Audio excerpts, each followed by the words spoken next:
Hello friends, আসসালামু আলাইকুম। ফেসবুকের মধ্যে আবার একটা ধামাকা আপডেট চলে আসছে। যে আপডেট সম্পর্কে আপনার যদি নলেজ না থাকে তাহলে হয়তো বা আপনি সেই পেজ থেকে বা প্রোফাইল থেকে ইনকাম করতে পারবেন না, অর্থাৎ আজীবনের জন্য সেটা বন্ধ হয়ে যেতে পারে। তো ভিয়াস, আজকে আমি আপনাদেরকে সুন্দর করে রিভিউ করে দেখিয়ে দিব যে আপডেটটা আসলে কি চলে আসছে।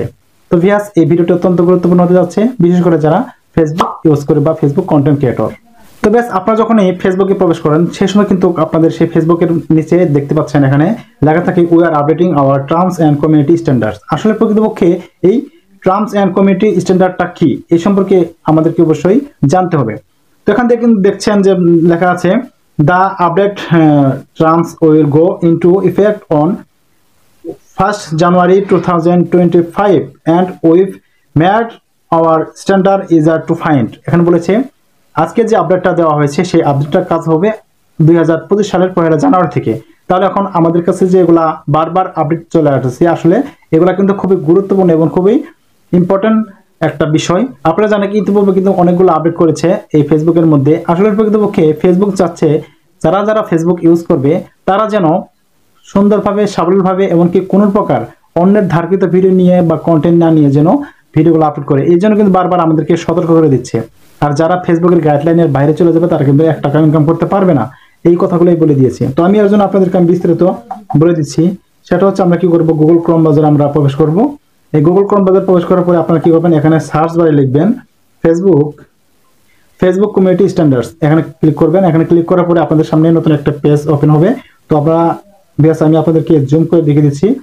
তো দেখতে পাচ্ছেন এখানে ফেসবুক কমিউনিটি স্ট্যান্ডার্ডস। এখানে যদি ক্লিক করি তাহলে আপনারা বিস্তারিত বুঝতে পারবেন আসলে কি বলেছে এই ফেসবুক কমিউনিটি স্ট্যান্ডার্ডের মধ্যে।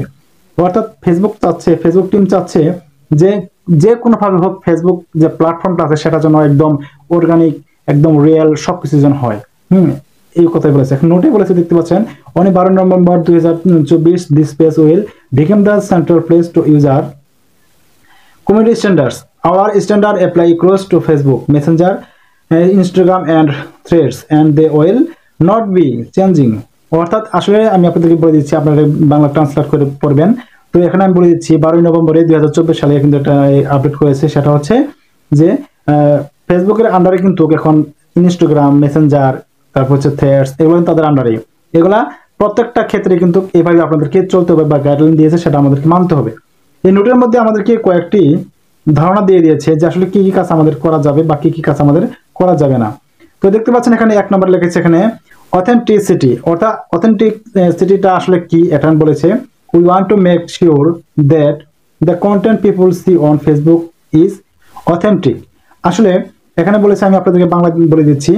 সেটা হচ্ছে আমরা যেগুলা কন্টেন্ট আমরা আপলোড করবো আমাদের সেই ফেসবুকের মধ্যে, সেটা অবশ্যই অথেন্টিক হতে হবে, এমনকি একটা বিশ্বাসযোগ্য একটা কন্টেন্ট হতে হবে, যাতে করে মানুষের ক্ষতি না আসে, যাতে করে মানুষের ভালো হয় বা মঙ্গল হয়, যাতে করে মানুষ শিখতে পারে, এরকম কিছু এখানে বলেছে। আসলে কিন্তু আমরা যদি এগুলা না করি তাহলে কিন্তু ফেসবুক টিম আমাদের সেই পেজের মধ্যে বা প্রোফাইলের মধ্যে রেজিস্ট্রেশন দিয়ে ফিনিশ করে দিতে পারে, এভাবে আমাদেরকে বলেছে। তো যদি একদম আমাদের ফেসবুকের মধ্যে বা পেজের মধ্যে যে ভিডিওগুলো আমরা আপলোড করবো ওটা অবশ্যই আমাদের কি করতে হবে, একদম অরিজিনাল হতে হবে, রিয়েল হতে হবে। অর্থাৎ এক কথায় বলা যাচ্ছে ফেসবুকের মধ্যে কন্টেন্ট যেগুলো আমরা আপলোড করব নিজের কন্টেন্ট হতে হবে, অন্যের কোন ধারকৃত কন্টেন্ট দেওয়া যাবে না, অন্যের কোনো পোস্ট করা যাবে না, অন্যের কোনো আপনার ছবি আপলোড করা যাবে না। এই ব্যাপারে আমাদেরকে এখন সতর্ক করে দিয়েছে এই কলামের মধ্যে। নিচে দেখতে পাচ্ছেন এখানে safety. We are committed two making Facebook a safe place.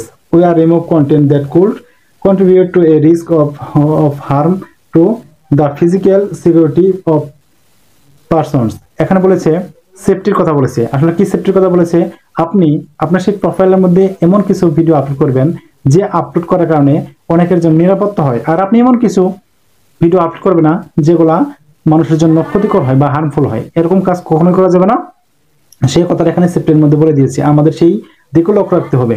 এরপর দেখতে পাচ্ছেন এখানে প্রাইভেসি। এখানে লিখেছে we are committed two protecting personal privacy and information. অর্থাৎ এখানে কিন্তু আপনাদের কাছ থেকে তারা কি করবে, আপনাদের যে প্রাইভেসি রয়েছে বা আপনাদের যে ইনফরমেশন আছে, পার্সোনাল ইনফরমেশন আছে, তারা কিন্তু নিয়ে নেবে। এটা কি করার জন্য, প্রোটেক্ট করার জন্য। যদি কোনো কারণবশত আপনার আইডিতে কোন প্রকার সমস্যা থাকে সেই সমস্যার সমাধান করে দেওয়ার জন্য কিন্তু ফেসবুক টিম কাজ করবে। ভিয়াস এই মুহূর্তে আমি আপনাদের এই ভিডিওর যে সার কথাটা আছে সেটা আমি আপনাদেরকে বলে দিচ্ছি। সেটা হচ্ছে এই আপডেটটার ফলে এখানে লিখেছে যে আপনি যদি একজন ফেসবুক কন্টেন্ট ক্রিয়েটর হন তাহলে আপনাকে কি করতে হবে, কয়েকটি কথা মানতে হবে। সেটা হচ্ছে আপনার এই ফেসবুকের মধ্যে অন্যের কোনো ভিডিও আপলোড করা যাবে না, অন্যের কোনো ছবি আপলোড করা যাবে না, অন্যের কোনো ভয়েস কি করা যাবে না, ইউজ করা যাবে না। অর্থাৎ সবকিছু মূল বোঝা যাচ্ছে আপনার ফেসবুক আইডিটা আপনার সবকিছু হতে হবে আপনার ব্যক্তিগত। তাহলে কিন্তু এই যে প্রবলেমগুলো রয়েছে এটার কোনো সমস্যাই হবে না। আর যদি আপনি কোন কারণবশত অন্যের কোনো ভিডিও, অন্যের কোনো ছবি, অন্যের কোনো আর্টিকেল, অন্যের কোনো ভয়েস ব্যবহার করেন আপনার সেই ফেসবুক পেজের মধ্যে বা প্রোফাইলের মধ্যে, তাহলে 100% আপনার সেখান থেকে একটা টাকা ইনকাম হবে না, বরঞ্চ হয়তো বা আপনার সেই ফেসবুক পেজটাই আজীবনের জন্য নিষিদ্ধ হয়ে যেতে পারে ফেসবুক টিমের কাছে। তো ভিউয়ার্স, এই ছিল আজকের ভিডিও দেখে যদি আপনাদের এক বিন্দু পরিমাণ ভালো লেগে থাকে তাহলে অবশ্যই চ্যানেলটা সাবস্ক্রাইব করবেন, পাশে থাকা বেল আইকনটি বাজিয়ে দিবেন, যাতে করে আমি ভিডিও আপলোড করার সাথে সাথে ভিডিওটা আপনারা পেয়ে যান। আর সবাই ভালো থাকবেন, সুস্থ থাকবেন। এরপর তো আমি শামসুল বিদায় নিচ্ছি। সকলকে আমার সালাম, আসসালামু আলাইকুম।